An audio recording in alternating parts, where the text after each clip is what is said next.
Close your eyes and imagine this. You wake up not in your cozy bed with soft pillows and a warm blanket, but in the year 1325, in the unforgiving world of medieval Europe. Congratulations, you're alive. Unfortunately, so are the fleas. Your mattress isn't really a mattress at all. It's a half-rotted pile of straw, crawling with bugs and jammed inside a damp wooden hut. You can smell it before you even open your eyes, a pungent mix of sweat, animal dung, wet hay, and decay. Your bedding, if you can call it that, is a single wool blanket that hasn't been washed since last winter. It's so filthy and heavy with grime it might as well be wearing you. There's no mattress pad, no Egyptian cotton, no memory foam, just moldy straw over dirt, inside a hut where you share space with your family, your neighbor's goat, and a colony. Very enthusiastic rats, the roof, leaky the floor, damp the air, freezing. Welcome to your home. A single-room shack with no windows, no insulation, and absolutely no privacy. As the church bell clangs from the distance, the medieval version of an alarm clock, you groggily open your eyes. Its sound is sharp, cold, and unforgiving. It signals the start of another day of misery, as if life here didn't already scream it from every splinter of your wooden walls. You stretch, or try to, but your body protests. You're 22 years old, which by medieval standards is basically middle-aged. Your joints creak like old barn hinges, your spine pops like dry wood, and your knees ache as if you've lived 100 lifetimes. Your feet touch the floor, and instantly regret it. The floor is wet from last night's rain that dripped through the thatched roof, or worse, crusted with dried animal waste. Either way, your bare feet are now part of the problem, and there is no such thing as me time or personal space. You're waking up shoulder to shoulder with your parents, siblings, maybe a cousin who moved in and never left, and possibly a chicken that's decided this corner is now hers. Everyone wakes together. Even the insects, even the livestock. The air inside the hut is thick, not just with the morning chill, but with the permanent scent of stale beer, goat sweat, human funk, and something suspiciously fungal. You inhale, gag a little, and pull yourself up, because staying in bed isn't an option. This is medieval Europe, and nobody's sleeping in. There's no privacy curtain, no bathroom down the hall, no clean socks waiting in a drawer. The best you can hope for is not to step in something alive. This is your life now. And the worst part?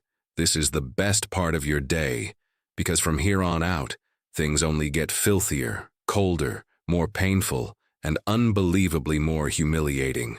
You're about to face a toilet that's not really a toilet.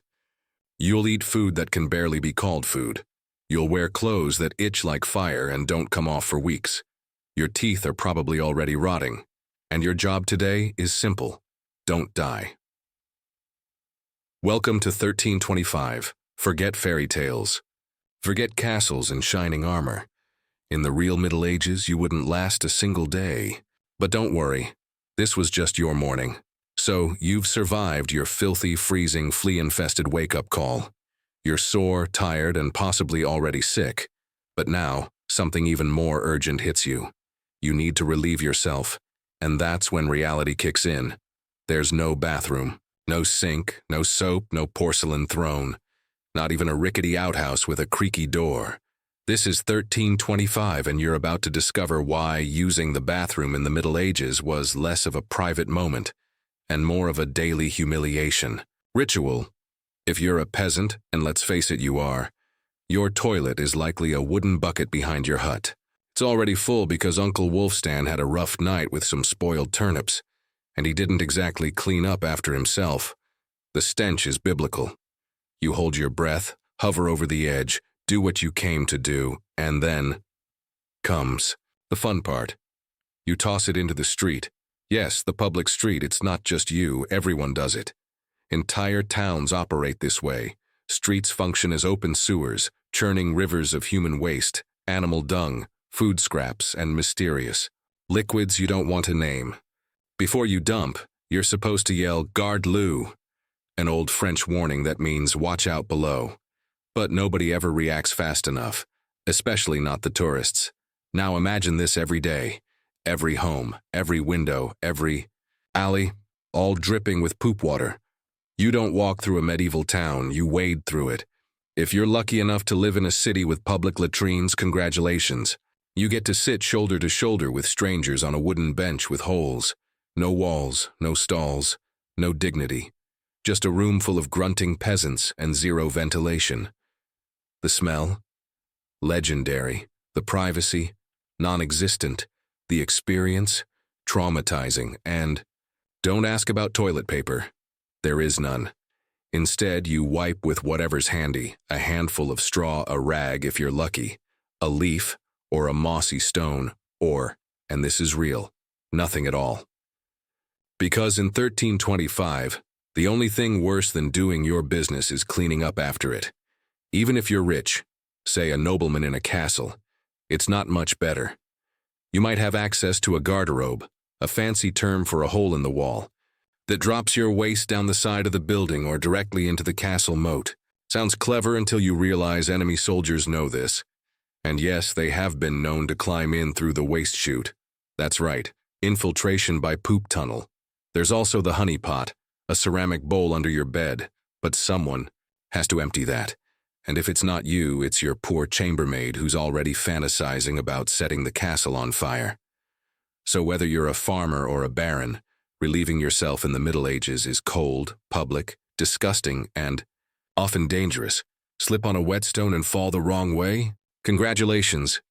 You just got a mouthful of the town's collective regrets, and we haven't even talked about washing your hands, because you won't.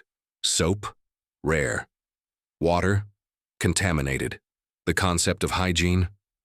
Decades away from mattering to anyone. No wonder handshakes didn't catch on yet. Can you blame them? And now that you've made it through the most traumatic toilet trip of your life, covered in shame, possibly worse, you start to wonder, what's for breakfast? And spoiler alert, it's even worse. You've survived the mattress of misery and the medieval toilet trauma. You've already stepped in something suspicious, possibly been watched by a chicken during your most private moment, and now your stomach growls. Loudly, but don't get excited. This is medieval Europe. Nothing is comforting here. Breakfast, if you can even call it that, is not the warm, cozy event you know today. There are no pancakes, no eggs, no buttered toast, and definitely no French press coffee. There is only pottage. Pottage is the cornerstone of your daily suffering. A thick, sludgy stew of whatever ingredients you scraped together this week. It's been simmering in the same pot for days, possibly weeks. New ingredients are just dumped on top of the old ones. It's not so much a recipe as it is a fermenting food swamp passed down like a family curse. What's in it? Nobody knows. Root vegetables? Maybe. Some shriveled beans? If you're lucky. A rat tail? Hopefully not. But no one's checking. Beside it sits a chunk of bread. But don't be fooled. This is not fluffy sourdough or crusty artisan rye. It's medieval peasant bread, a slab of barley or rye flour mixed with whatever could bulk it up. Sawdust, ground acorns, weeds, and on bad years, actual dirt. The crust is so hard it could break a tooth or block an arrow. You don't slice it. You negotiate with it. Your only utensil is a wooden spoon, possibly shared with a sibling who just picked lice out of their hair. You lift the bowl, take a whiff, and try not to gag. Something smells faintly like rotten goat, but that could just be breakfast or your cousin. You don't have time to wonder. And then comes the real horror. What do you drink? Not coffee, not milk, certainly not water. Because the local water, it's lethal. That beautiful stream nearby, bubbling through the village, it's filled with human waste, dead animals, and parasites having the time of their lives.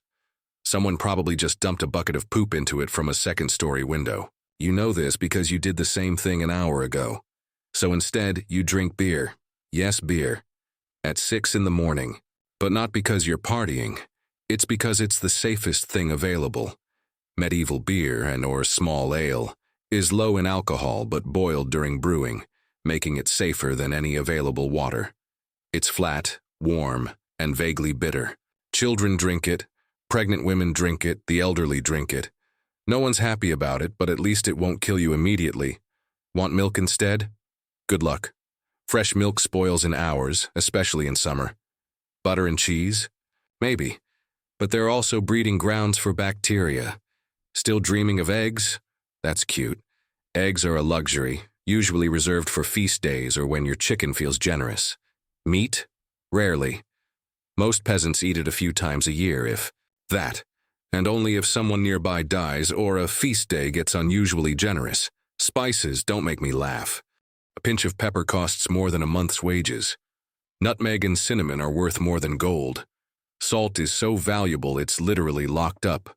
So you sit down, chewing your bark-hard bread, slurping your murky pottage, sipping your breakfast beer, and trying not to think about the rat you heard scuttling near the pot last night. This isn't nourishment, it's survival. Breakfast doesn't energize you. It happens to you. And once you've forced it down and wiped your mouth with your sleeve, it's time for the real challenge of the day. Work. Because in the Middle Ages, if you don't work, you don't eat. You've endured your disgusting breakfast and washed it down with flat morning beer. You're still itchy from the straw bed and now it's time to get dressed. Not that it'll help. Let's talk about your wardrobe. You own exactly one outfit. Not a few shirts and pants. Not something for special occasions. Just one set of clothing, and you've worn it every single day for months, maybe even years. It's a rough wool tunic or a linen shift, depending on the season, though season is a loose term here. You wear the same thing in blistering heat and freezing cold. There is no fashion, no variation, no changing clothes. There's just wear this until it falls apart or fuses with your skin. Underwear? Optional. If you're rich, you might have a linen undertunic. If you're not, and you're going commando, wrapped in itchy, crusty wool that chafes like sandpaper soaked in vinegar. Your tunic is stained, stiff, and smells like a compost pile left too close to a barn. And that's because there's no soap, no laundry machines, no laundromats or detergent, just ashes if you're lucky, and cold water fetched from a contaminated stream. Want to wash your clothes? Here's the process. Haul water from the nearest well or river, which could be a mile away. Heat it over a fire you built yourself. Scrub your tunic on a wooden washboard with lye or ashes. Hang it to dry in the sun, which shines 3 days a year. You might get around to doing that once, every few months. If you're not busy dying, that is. Now let's talk about shoes. If you own any, they're made of raw, untreated leather, stitched by hand, and offer the same support as a damp paper bag. The sole is thin. There's no cushioning, no arch support. And that's if you're lucky. Most peasants just go barefoot. Through mud, manure, frost, and disease puddles. You step on sharp rocks, on animal bones, on things you don't want to identify. Your feet are cracked, calloused, and possibly infected. Blisters, constant, tetanus, waiting, gangrene. Just one bad step away, and that's just the outside of your body.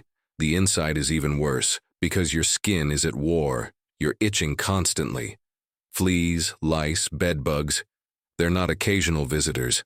They're your roommates. They live in your clothes, or in your hair, in your mattress, in your dreams.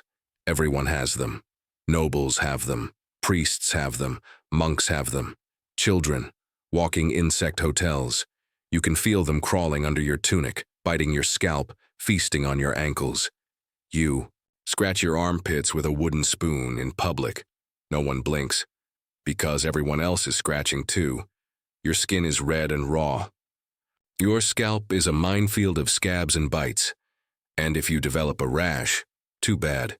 There is no doctor, no ointment, no diagnosis. Just a constant sense of burning discomfort and the prayer that whatever this is, it isn't fatal, because infections are common. And without antibiotics, even a simple rash can kill you. But you don't stop. You just rub some herbs on it, say a prayer to Saint whoever, and keep moving. Because if you don't work, you don't eat. And if you don't eat, you die. By the time you've finished getting dressed, you don't feel cleaner. You feel like you've just pulled a damp, itchy sack of parasites over your body. You've survived the wake-up. You've conquered the toilet. You've eaten your slop. You've armored yourself in filth and fleas. Now it's time to do what medieval life demands most of all: suffer. But first, flash that morning smile. Just kidding. Your teeth are a nightmare. And that's... Next, you're now dressed in damp wool, crawling with fleas, and your stomach is barely holding down the rat-scented porridge. Naturally, you might think, at least I can brush my teeth. Wrong, you won't brush your teeth because no one does. In 1325, the concept of dental hygiene is about as common as time travel. There are no toothbrushes, no toothpaste, no mouthwash, no floss, and no understanding of what oral care even means. If you're lucky, someone in your village chews on a twig to scrape their teeth. Few rinse with vinegar or wine, but that's rare and entirely useless. Most people, they just let nature take its course, and nature, as you'll quickly learn, is cruel. Your teeth are already rotting. By your mid-20s, your mouth resembles a graveyard where teeth have either eroded, chipped, cracked, or just fallen out altogether. That brown stain, not coffee. That black mark, not food, it's decay. Slow, relentless, and painful. Cavities are so common they're barely worth noticing. Swollen gums are normal. And toothaches? Oh, you'll get used to them, they don't go away. They just become background noise, like the smell of unwashed armpits or the lice in your socks. It's the kind of throbbing, deep ache that makes you wish you could slam your head into a tree just to distract yourself. But wait, it gets worse. Because when a tooth becomes unbearable, when the pain is so bad that you'd rather risk death than keep it in your mouth, there is a solution, and it's barber surgery. Yes, the man who cuts your hair is also the one who yanks your teeth out with a pair of metal tongs by the light of a flickering candle and with zero anesthesia. No numbing, no antiseptic, no warning. Just a firm grip, a rusty hook, and your screams echoing through the village. If the tooth breaks on the way out, they keep digging. If your gum gets infected, they'll try bloodletting. If the pain spreads, too bad. There's no penicillin, no antibiotics. A tooth infection can, and does, turn into sepsis. People die from toothaches. Let that sink in. Today, you'd walk into a pharmacy and grab a painkiller. In the Middle Ages, you're more likely to grab a priest for your last rites. But don't worry. If you somehow survive the procedure, your breath will still smell like death and fermented cabbage. Halitosis, or as we call it here, breath rot, is everywhere. No one notices anymore because everyone's mouth smells like a mixture of old meat and open wounds. Kissing.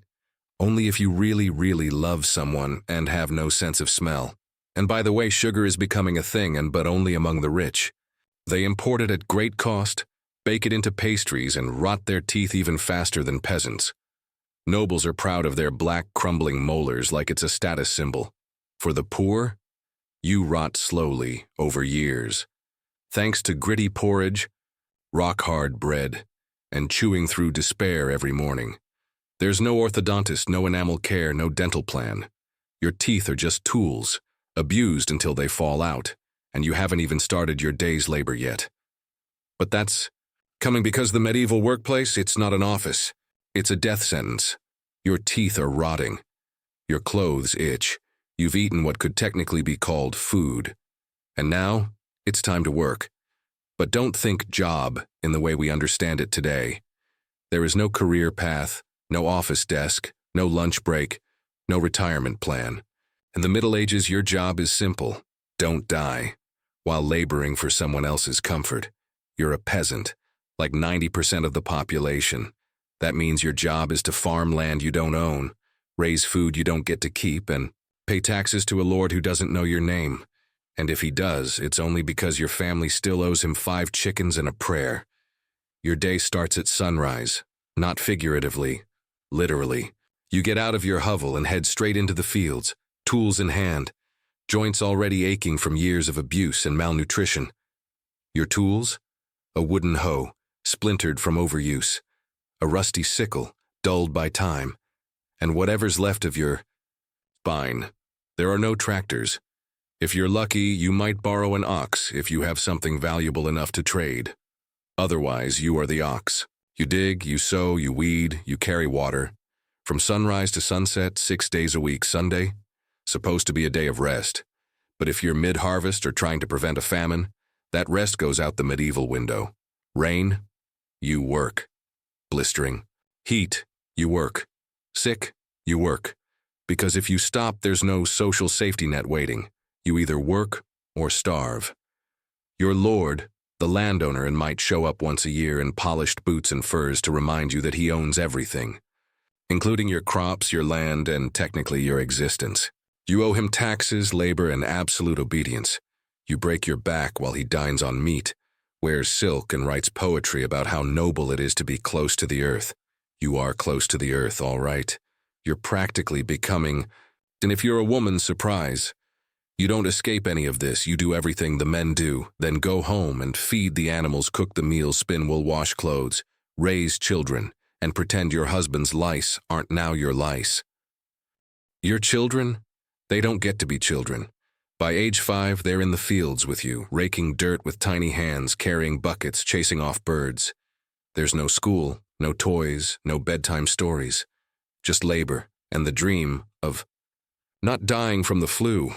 And if you're not a farmer, maybe a blacksmith, a tanner, or a cooper, your life is just as hard, only now you work with fire, chemicals, or animal guts.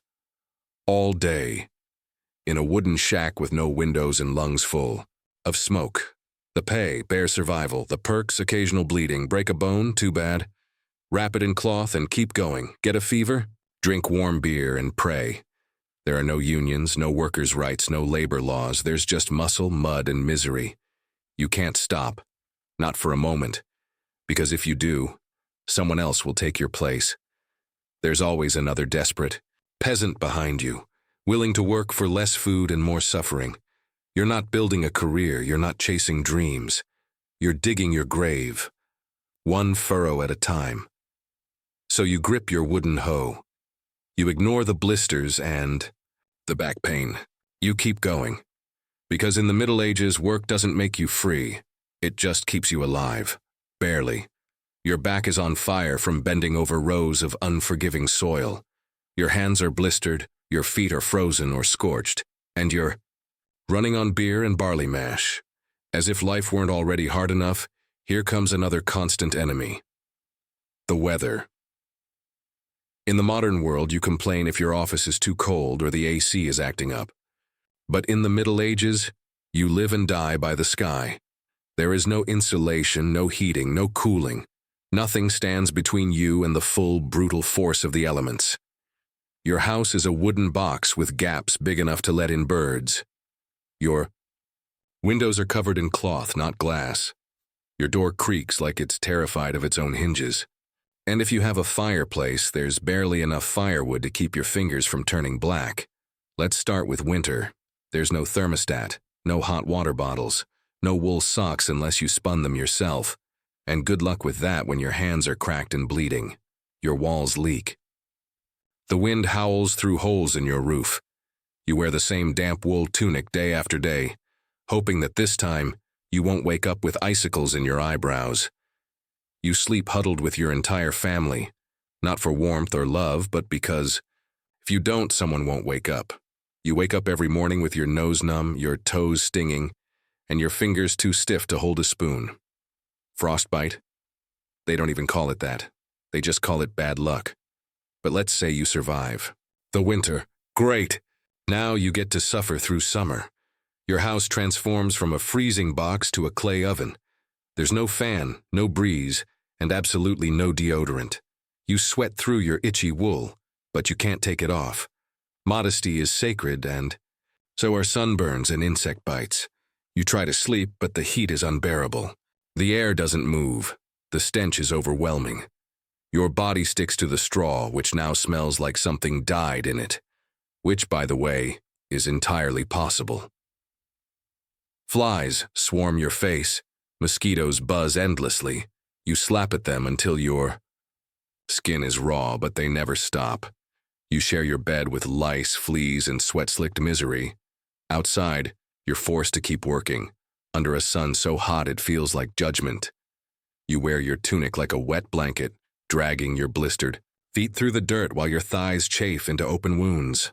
There's no shade, no sunscreen, no cold drink waiting at the end of the day, just heat, endless, choking, soul-wilting heat.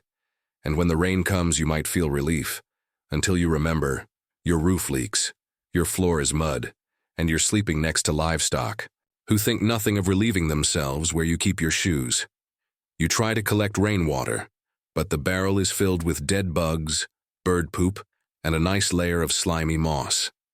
You consider drinking it anyway, and just when you think the worst has passed, hail season arrives, no warning, no alerts, just chunks of ice falling from the sky, breaking your crops, bruising your back, and reminding you, the sky hates you. 2. Every season in medieval life is another chapter in a punishment book you didn't sign up for. There's no such thing as dressing for the weather, because you only own one set of clothes. No matter what the season, one thing is always true: your feet are wet, your body itches, your clothes stink, and death is just one bad winter away. Welcome to climate control, medieval style. You have none.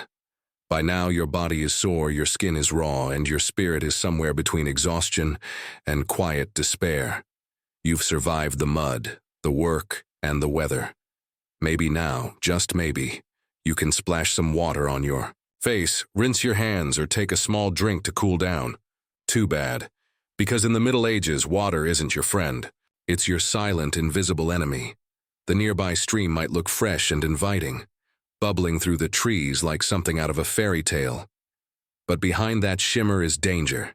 Parasites, filth, and death all mixed into one refreshing gulp. What's really in that stream? A bucket of human waste just dumped upstream, a decomposing pig carcass caught on the rocks, and every disease known to medieval man. The term clean water hasn't been invented yet.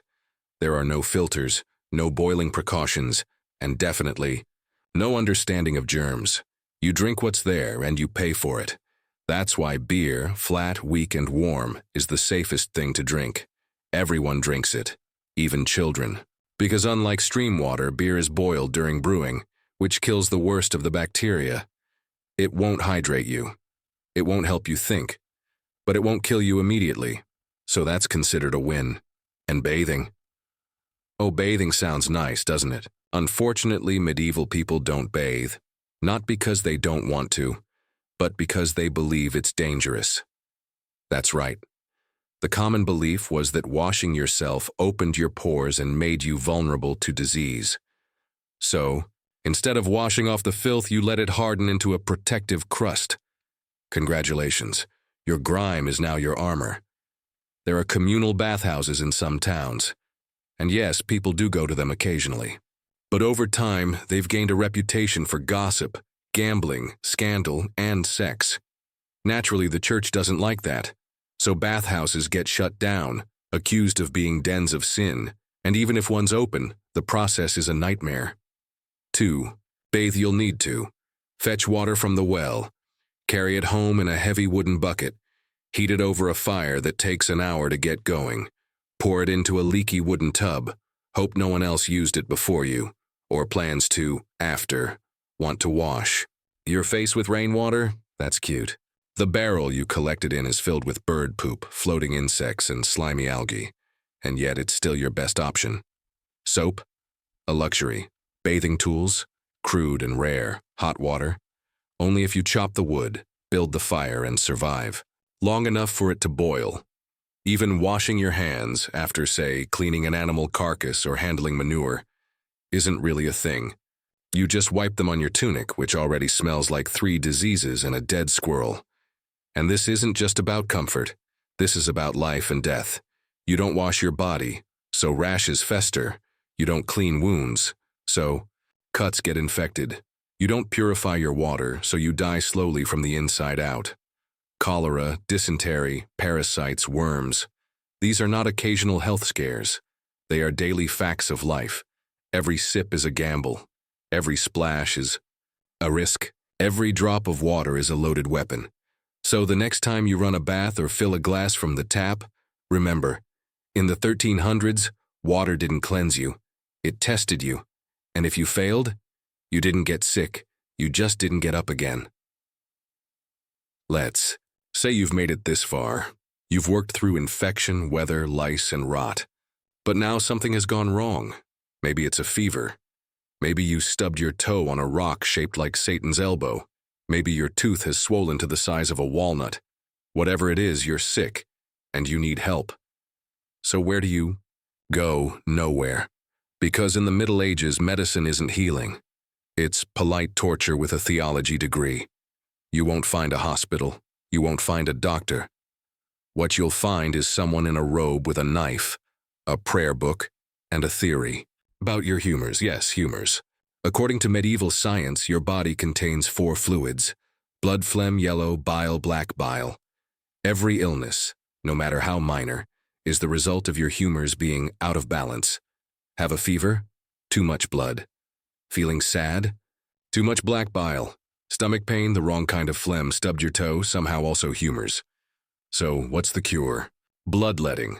They'll cut your arm open with a dull blade or let a leech suck your veins dry, all in the name of restoring balance. The more you bleed, the more they believe you're healing, even if you're fainting, screaming, or dying. And who performs this life-saving procedure?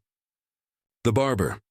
Yes, the same man who cuts your hair is also in charge of surgery, dentistry, bone setting, and amateur psychology. You sit on a stool, bite a stick, and pray you don't lose a limb, or your soul. Let's say you're anxious or melancholic, mas what then? You're prescribed a laxative, or a warm herbal purge, or if that fails, vigorous prayer and a freezing compress while your neighbors quietly begin carving your coffin. Have a broken bone? Expect it to be yanked back into place with zero anesthesia, wrapped in a dirty cloth, and left to heal however it can. If it heals crooked, oh well.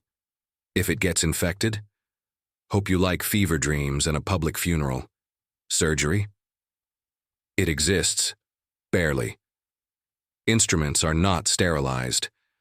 Wounds are packed with moss or manure, and tools are heated in fire, not for sanitation, but because it looks dramatic.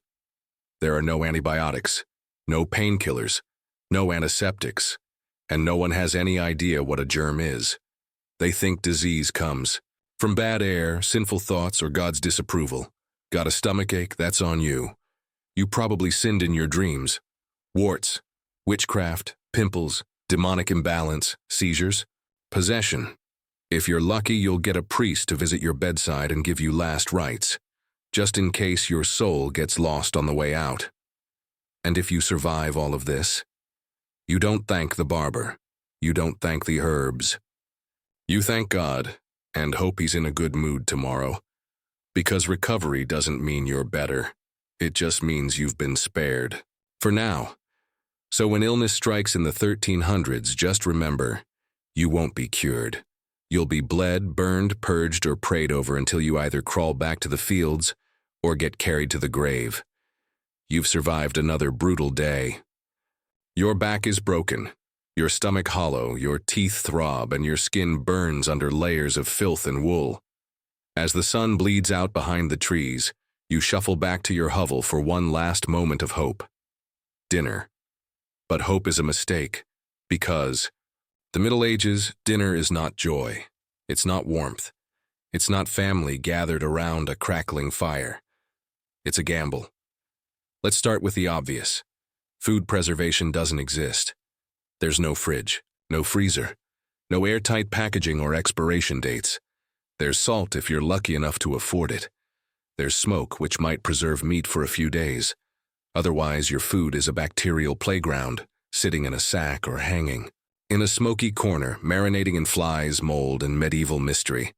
You bite into a piece of meat? It might be 3 days old. It might be 3 weeks old. It might have been nibbled by a rat and rolled in ashes before hitting your bowl. And that's if you get meat at all. Most peasants only eat meat a few times a year, usually after someone dies, or a feast day blesses the village with scraps from the Lord's table. Instead, you're staring into another bowl of pottage. That same sludgy stew you had for breakfast, now even older and closer to its final form. Porridge flavored with sadness and goat hair. Your bread, still hard, still brutal. Sometimes it's made with tree bark, sawdust, or powdered clay. Anything to stretch the flour in a bad harvest year. You bite in and feel a crunch that shouldn't be there. Maybe it's a pebble, maybe it's a weevil. You stop asking questions, and if it's rye season, congratulations. You might be enjoying a lovely touch of ergot, a fungus that grows on spoiled grain and causes convulsions, hallucinations, gangrene, and sometimes death. In small doses, it's like eating bread laced with LSD and tetanus. In large doses, you die screaming and foaming, and everyone says it was witchcraft. Vegetables? Only in season, which means turnips, always turnips, boiled, mashed, floating in your swamp bowl like flavorless islands of despair. Fruit? It rots quickly. If you don't eat it within days, it becomes wine, mush, or bait. And dairy? Milk spoils in hours. Butter and cheese are sour, salty, and loaded with bacteria. You eat them anyway because it's that or chew on your sandal. Let's talk about seasoning. There isn't any. Spices like pepper, cinnamon, and nutmeg are worth more than gold. If you're a peasant, your only flavors are onions, maybe garlic, and the overwhelming taste of please don't kill me. So you chew your food with half-rotted teeth, stare at the fireless hearth, and wonder if this bite, this single mouthful of gray, gloopy nothing, will be the one that takes you out. And, just to make things more insulting, poaching is illegal. That's right. If you hunt a rabbit or deer on your lord's land, even to feed your starving children, you can be fined, imprisoned, or hanged. Because you don't own the food. You don't own the land. You barely own your own breath. You sit there eating your soup of questionable origin, flicking bugs off the bread, sipping your warm ale and praying the meal doesn't kill you. Or at least waits until morning, because after dinner there's no dessert, no comfort, no laughter around the table. Just the cold return to your lice-ridden mattress and the quiet awareness that you'll wake up tomorrow and do it all again. You've eaten your fungal bread, swallowed your sour cheese, and crawled back into a lice-infested pile of straw. Now you lie there, scratching at your skin, trying to fall asleep before the rats crawl too close. And just before you drift off, you remember something that governs your every waking moment, something you cannot escape: the church. In medieval Europe, religion isn't just a belief. It's the air you breathe, the walls around you, and the law above the king. It controls what you eat, when you work, how you live, and even how you think. You're born into it. You're baptized before you can speak. You're told from day one that the world is filled with invisible forces, and all of them want to punish or test you. You can't read the Bible because you're illiterate, and even if you could read, the Bible is written in Latin, locked away in the hands of priests and monks, who act as your only bridge to God, and they make sure you understand the deal. Do what the church says and you might avoid eternal torment. Disobey, and you're headed for hellfire, demons, and suffering beyond imagination. No pressure. Your day begins with a bell, not the gentle kind, but a deep droning clang from the village church. It tells you to wake, to work, to pray, to repent, to confess, and eventually to die. You attend Mass, not just because you want to, but because you have to. Everyone does. It's the social glue of your village. Missing church is a sign of rebellion. Ask questions?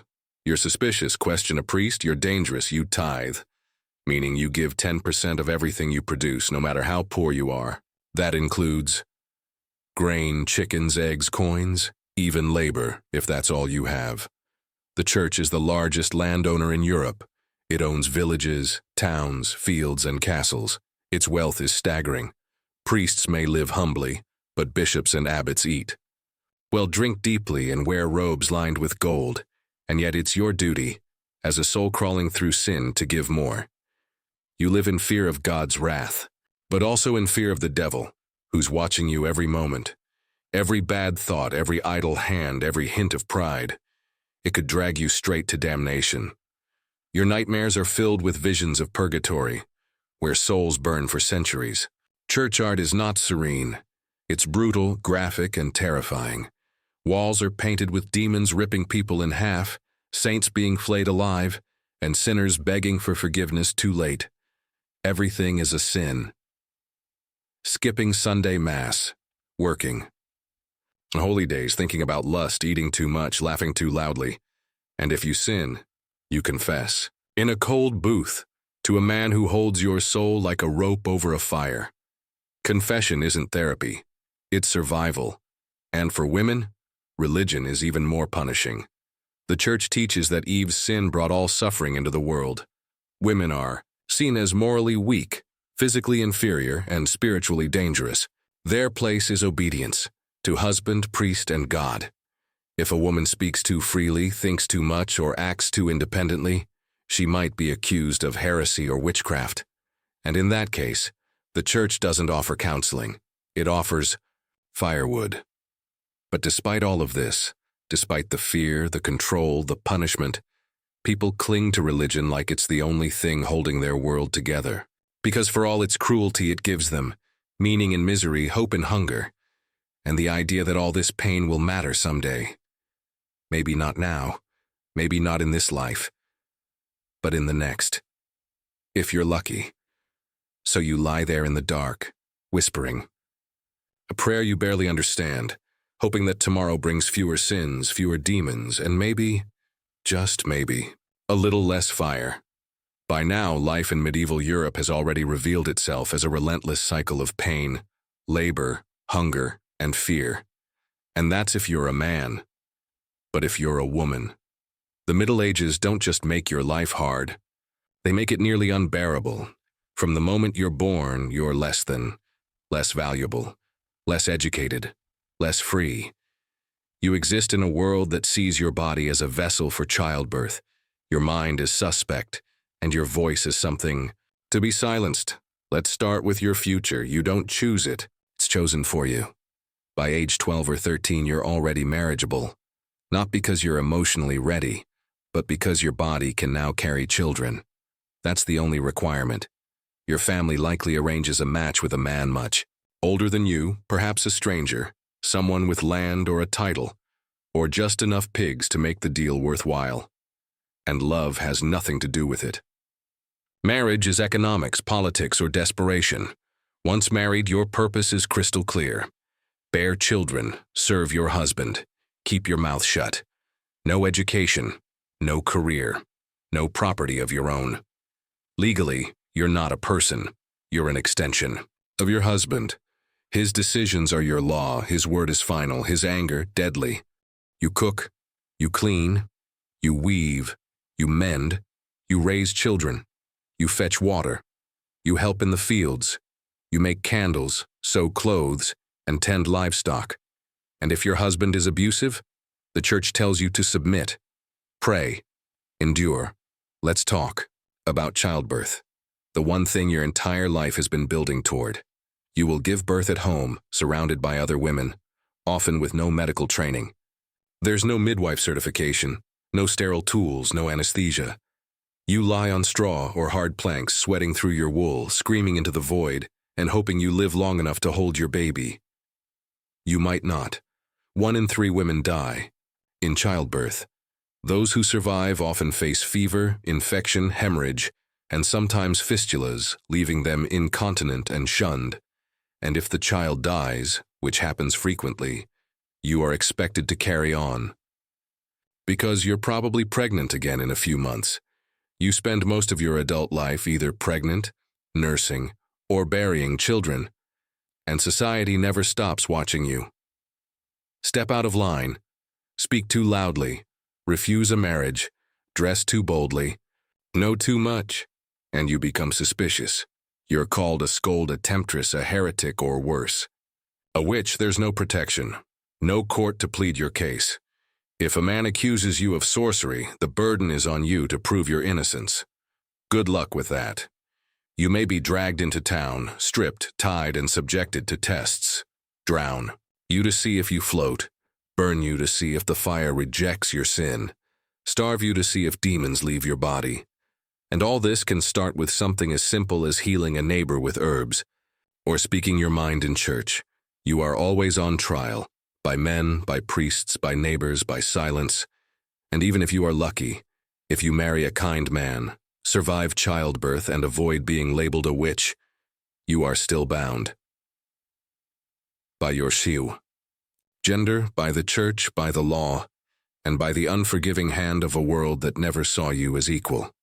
So when you think of medieval romance, the gowns, the dances, the whispered love notes, remember, behind every painted lady was a life of pain, submission, and constant risk. In the Middle Ages, being a woman wasn't just harder, it was dangerous by design. If you think life in medieval Europe couldn't get worse, with the filth, the disease, the hunger, and the endless work, then you haven't yet faced the part of society that truly sets the tone. Justice, and by justice we mean violence. In the 1300s, violence is everywhere, casual, public, brutal, and completely normalized. It's not hidden away in dark alleys or whispered about in courtrooms. It's performed like theater, acted out on the streets, in the square, in the market, even inside homes. It's how order is maintained, how lessons are taught, and how fear is spread. Let's say you're accused of stealing a loaf of bread, not because you did, but because a neighbor with more influence said you did. You are dragged to the village, square, tied to a post and beaten with a club or a whip. You scream, people watch, some laugh, children point, and no one steps in, because the punishment is seen as righteous. No trial, no evidence, just pain. If the crime is worse, the punishments get more creative. Thieves have their hands cut off, adulterers may be stoned or branded. Liars get their tongues cut out or their faces scarred with knives. Drunks, prostitutes, or beggars are put in stocks, humiliated for days, spat on, pelted with rot. And if the crime is serious, or if you're just unlucky enough to offend the wrong person, you face something more final. Execution. Public, slow, agonizing execution. Theirs, hanging where you don't drop cleanly. You strangle slowly as the crowd watches. Beheading, often botched, requiring multiple swings with a dull axe. Burning, mostly for women accused of heresy or witchcraft, where you are tied to a stake and set alight while people sing hymns. Sometimes you're boiled alive, sometimes broken on the wheel, tied down as your limbs are shattered one by one. Sometimes flayed, disemboweled, or drawn and quartered. And all of it is done in public, because justice isn't just about punishment. It's about performance, terror, obedience. People attend executions like they attend festivals. They bring food, cheer, drink, and jeer at the condemned. Your death is entertainment, your agony a lesson burned into every watching child's memory. And the worst part? You may not even be guilty, because medieval justice isn't based on facts. It's based on social standing, word of mouth, and the utterly barbaric system of trial by ordeal. That means if you're accused of a crime, you might be forced to hold a red-hot iron to prove your innocence. Be submerged in freezing water. If you float, you're guilty. If you sink, you're pure and possibly dead. Walk across burning coals and show your feet after 3 days. If they're healing, you're innocent. If not, punishment. It's not about justice. It's about submission and fear. And that fear runs through every layer of society. Fathers beat their children without question. Husbands strike their wives as discipline. Nobles punish peasants with lashes, imprisonment, or death, and no one blinks. War is a way of life, and rape is a weapon. Mercy is a luxury, and forgiveness is rare. And through it all, the church remains silent, or worse, supportive, because obedience to authority is considered godly, and rebellion is the path to hell. So you walk carefully. You speak softly. You avoid eye contact, because in the Middle Ages all it takes is one wrong word, one rumor, or one powerful enemy, and you're not just ruined, you're publicly destroyed. You've worked yourself to the bone. You've endured cold, filth, disease, and fear. You've dodged famine, survived childbirth, if you're a woman, and managed to avoid a public execution, for now. But the truth is, in the Middle Ages, No matter how lucky or cautious you are, you're going to die. And it's going to happen early, and it's going to happen badly. Forget everything you know about life expectancy. In the 1300s, if you reach your 30s, you're already considered old. Most people don't make it that far. Many die as children, some before they've even been named. Infant mortality is staggering. In many villages, half of all children die before age 5. If you're born during a harsh winter or a famine, or during one of the many outbreaks of disease, your chances of survival drop to a coin flip. And if you do survive childhood, you now face a different set of killers: disease. You live in a world without sanitation, without antibiotics, and without any concept of germ theory. A simple cut on your finger can become sepsis. A bad cough might be tuberculosis. A fever could mean typhoid, dysentery, or the plague. The Black Death alone wipes out up to 60% of Europe's population in the 14th century. Imagine 1 out of every 2 people around you, dead within days. Boils, bleeding, vomiting, and then silence. And then there's famine, crop failure, bad weather, war. Any of these can destroy food supplies. People eat bark, grass, leather belts. Parents bury children. Children bury parents. Sometimes no one is left to bury anyone at all. And even without famine or disease, your body is slowly giving out. Years of malnutrition, physical labor, and no medical care mean your joints are crumbling, your bones are brittle, your eyesight is failing, and your teeth are long gone. By age 35, you feel like 75. You walk hunched. You move slow. You cough constantly, and you know deep down that the end is near. But there's no retirement, no rest home, no pension. You work until your body simply gives out. And when it does, don't expect a soft bed and family at your side. You might die, alone in the fields, face down in the mud, in your home, on a straw mat, whispering prayers, or in the cold, not of illness, but of poverty. There are no doctors to ease your pain, no morphine, no hospice care. Just the slow crawl toward stillness, while your loved ones wonder who's going to feed the chickens when you're gone. And when death finally takes you, there's no grand funeral. Maybe a priest mumbles something over your body, maybe a few. Villagers dig a shallow grave behind the churchyard. You're wrapped in a cloth or nothing at all, and placed into the earth. No marker, no headstone, just dirt. Over time, the spot fades. The memory fades. You disappear. And that's if you're lucky. If you're poor, a heretic, or accused of a crime, you don't get buried at all. You're dumped in a pit, left for dogs. Burned. The living don't mourn long. They can't. Life doesn't pause in the Middle Ages. Grief is a luxury. Survival is the priority. So the next time you hear a romantic story about the past, about kings and knights, about castles and courtship, remember this. In reality, most people in the Middle Ages didn't live long enough to grow old. They died dirty, in pain, and forgotten. Because in the 1300s, death isn't an event. It's a constant presence, a whisper in your ear every single day. You've trudged through the mud of peasant life, endured disease, hunger, and injustice. Maybe now your modern imagination drifts upward, toward the stone walls on the hill, the castle. You picture noble lords, elegant ladies, candlelit halls, and noble knights in shining armor. Let that fantasy die right now. Because the truth is, medieval castles weren't magical fortresses. They were cold, cramped, filthy, and built more for warfare than comfort. And knights? They weren't noble heroes. They were violent, brutal, and often feared more than respected. Let's start with the castle itself. Outside it looks impressive.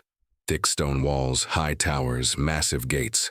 But step inside and you're met with freezing stone corridors that trap cold like a dungeon. Narrow, twisting staircases, designed for defense, not daily life. Rooms without glass windows. Just open slits or shutters that let in wind, rain, birds, and rats. The castle's main hall, where you imagine banquets and music, it smells like spilled ale, smoke, sweat, and manure from boots that were never wiped clean. The floor might be dirt or straw, layered with crushed bones, crumbs, and lice-toilets. A hole in the wall, dumping waste down the outside, sometimes into the moat, which, by the way, is a sewage lagoon, not a majestic lake. Bathing? Rare, even for the nobility. Water had to be hauled, heated, and guarded like treasure. Most nobles bathed a few times a year at best, and perfume did the rest of the work. Now let's talk about the famed knights. Modern movies show them as chivalrous defenders of honor, rescuing damsels and protecting the poor. Reality? They were heavily armed enforcers of elite power, more warlord than warrior poet. A knight's job was to crush peasant revolts, enforce taxes, lead raids, destroy enemies with iron weapons, armored horses, and battle-tested cruelty. Knights were trained killers, raised from childhood to fight, maim, and kill in the name of their lords or their church. Chivalry, the romantic code we imagine, was mostly about how to treat other noblemen in battle, not how to act kindly. To the average person, knights weren't heroes. They were tools of terror, violent, untouchable, and often arrogant. They could kill a peasant for disrespect and face no consequences. They could pillage enemy villages during war, rape, rob, and burn, and be rewarded for it. And as for women in castles, they weren't living fairy tale lives either. Most noble women were, married off at 12 or 13, seen as tools for alliances, heir production, and estate management, locked into cold stone rooms, surrounded by servants, and constantly watched, judged, and controlled. They had little freedom, little power, and were constantly vulnerable, even within those stone walls. So if you're dreaming of medieval castles with warm hearths, silk gowns, and brave protectors, snap out of it. Because the truth is, the castles were cold fortresses, not cozy homes. The knights were dangerous men with swords, not honorable legends, and nobility was just another layer of medieval misery, wrapped in silk, stained with blood. So now you've seen it, really seen it, not the version with knights galloping through wildflower fields or princesses looking wistfully out castle windows, not the fairy tale version, not the video game version, not the Hollywood version. You've seen the real Middle Ages, a world where water could kill you, bread could poison you, doctors hurt more than they healed, and religion controlled every breath you took, where childhood ends at 5 and adulthood ends at 30, if you're lucky. Where you live in fear of your landlord, your priest, your own body, and the sky above you. It's hard to imagine, isn't it? That generation after generation of human beings endured this, woke up every day in filth, scraped through back-breaking work, slept next to animals, buried their children, and still got up to do it all again. They had no luxury, no choice, no escape. And yet, they survived. They built cathedrals, told stories, sang songs, fell in love, prayed, cursed, fought, and kept the thread of humanity alive through centuries of unimaginable hardship. They didn't call their lives hard. They called them normal. We romanticize their world because we don't have to live in it. We look at castles and forget the cold inside. We see armor and forget the blood it shed. We see manuscripts and forget the hundreds of nameless hands that toiled for pennies or for salvation. We imagine the past as simpler, more pure, but it wasn't. It was chaotic, unjust, brutal, and relentless. And yet within it all, there were flickers of grace, a shared loaf, a song at dusk, a hand held at the bedside of the dying, a carved wooden figure left at a child's grave, a whispered prayer by candlelight. Even in darkness that deep, people still tried to find meaning. So when we say, you wouldn't last a day in the Middle Ages, we don't mean you're weak. We mean they were unbelievably strong. And now that you've walked in their shoes, barefoot through mud and misery, maybe you'll look at your world a little differently. That clean water in your tap, that vaccine, that warm shower, that fridge full of food, that soft bed, free of rats and fleas, That peaceful night without fear of dying before dawn. Those aren't luxuries, they're miracles. The kind people for centuries couldn't even dream of. You live like royalty in comparison. And maybe, just maybe, that's something worth being grateful for. As we leave behind the muddy streets and brutal realities of medieval Europe, we step forward a few centuries, into the 18th century, and into the life of a girl who would rise from obscure nobility to become one of the most powerful rulers in world history. Her name was Sophie Friederike Augusta von Anhalt-Zerbst-Dornburg, but history would come to know her as Catherine the Great. Born in 1729 in the small German Principality of Stettin, modern-day Poland, Sophie was not destined for greatness, at least not on paper. Her father was a minor Prussian prince, and her family lived comfortably, but they were far from royalty in the grand courts of Europe. From the beginning, Sophie was sharp, curious, and ambitious. She was fluent in French, had a strong mind for politics, and wasn't content to remain a quiet provincial noblewoman. Even as a child, she questioned her tutors, challenged her mother, and carried herself with the dignity of someone destined for more. That opportunity came when she was just 14 years old. The Empress of Russia, Elizabeth Petrovna, was searching for a bride for her nephew and heir, Grand Duke Peter, who was also of German blood. Sophie, with her noble lineage and connections, fit the profile. And more importantly, she was politically malleable, young enough to be shaped into the perfect Russian consort. So in 1744, Sophie and her mother set off across the continent. For Russia, a journey of diplomatic games, personal reinvention, and quiet ambition. Upon arrival in St. Petersburg, Sophie faced immediate pressure. She had to convert from Lutheranism to Russian Orthodoxy, renouncing her childhood faith and identity. Learn Russian, a complex and foreign language, while being watched constantly. Endure brutal examinations of her health and virginity by court, physicians.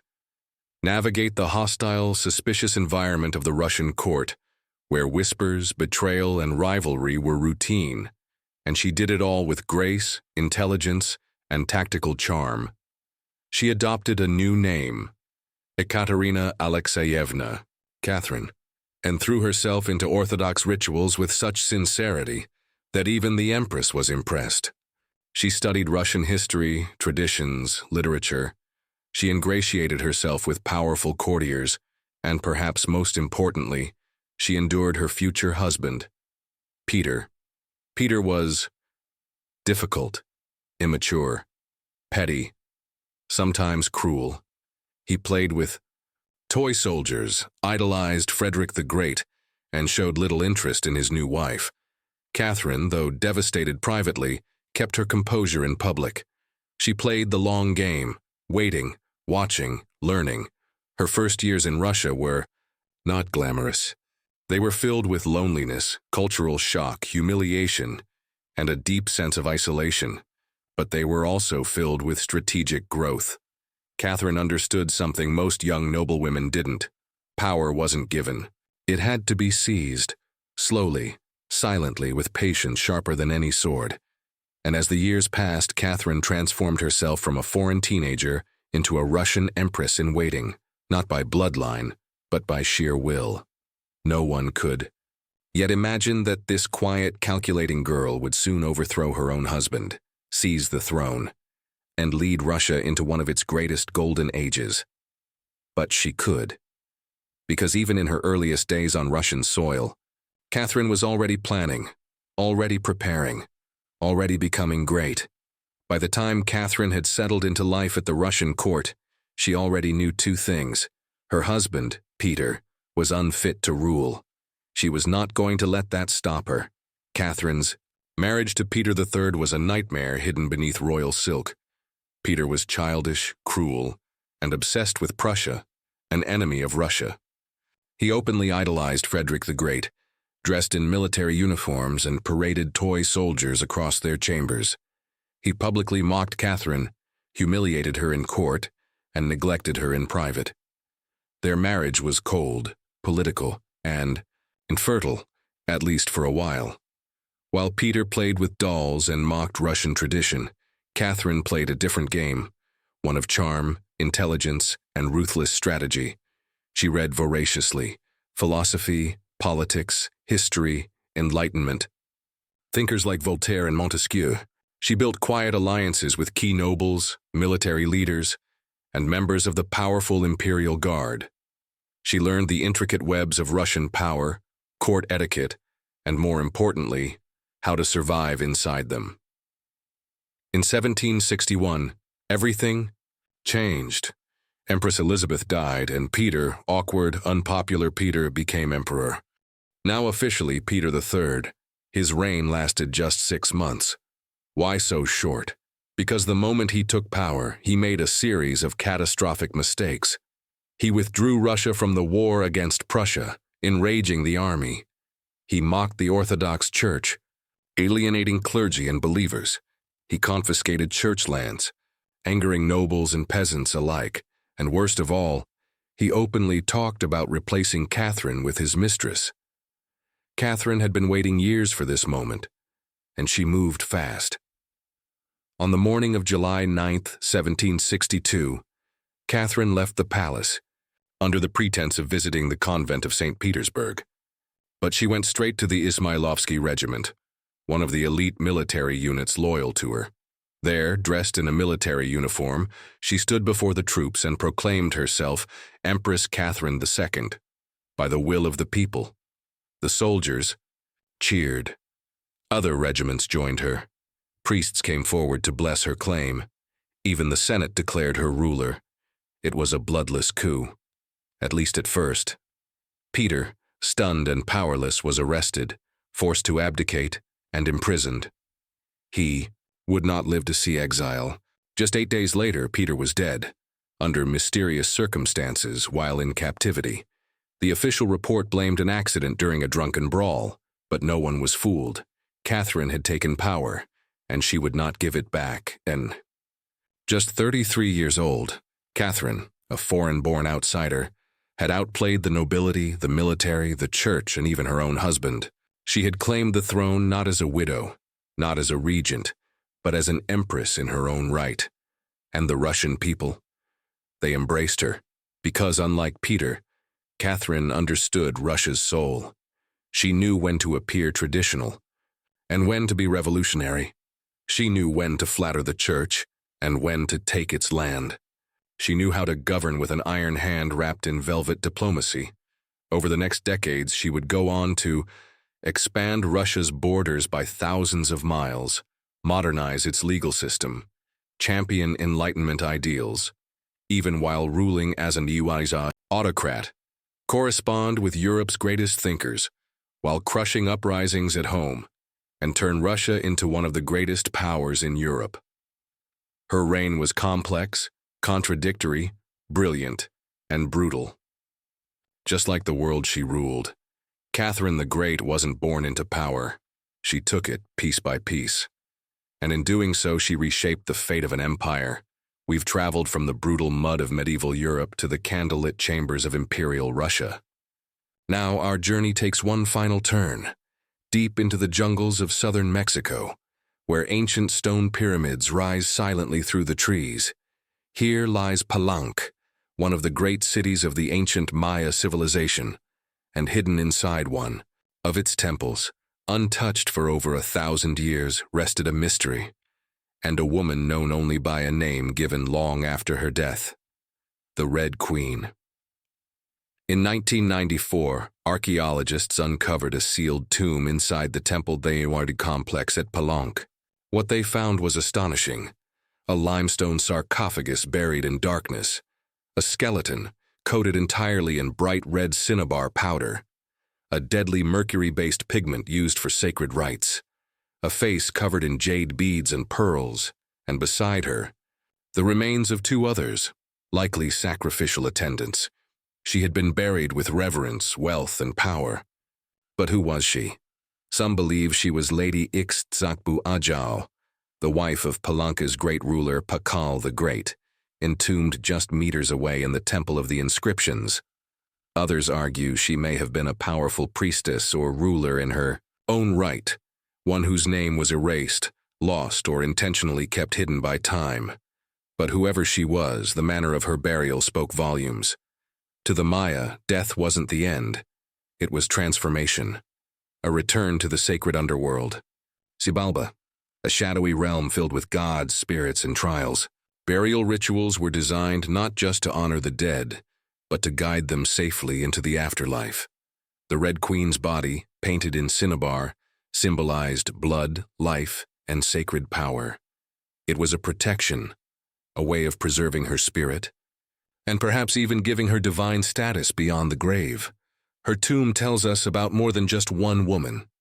It tells us about a civilization of astronomers, artists, and philosophers who built towering cities in the jungle, tracked celestial movements with mathematical precision, and believed deeply in cycles of nature, of time, of life and death. The Hiurs Maya calendar, famously misunderstood in modern times, wasn't a doomsday device. It was a map of eternity, an attempt to understand the infinite rhythm of creation and destruction. In that world, the Red Queen wasn't just a noblewoman. She was part of a greater story, a living link between the gods above, the world, of men and the spirits below. And while we may never know her name for certain, her rediscovery has given us something far more enduring, a reminder that even in silence, even in ruins, the past still speaks. Sometimes in bones, sometimes in stone, sometimes in red dust and jungle shadows. And with that, our journey ends. From the frozen huts of medieval peasants, through royal Russian conspiracies, to sacred Mayan tombs, we've peeled back the layers of history to find not fantasy but truth. Ugly, beautiful, cruel, brilliant, forgotten, eternal. Because the past wasn't neat or noble. It was never clean or kind, but it was real. And it made us.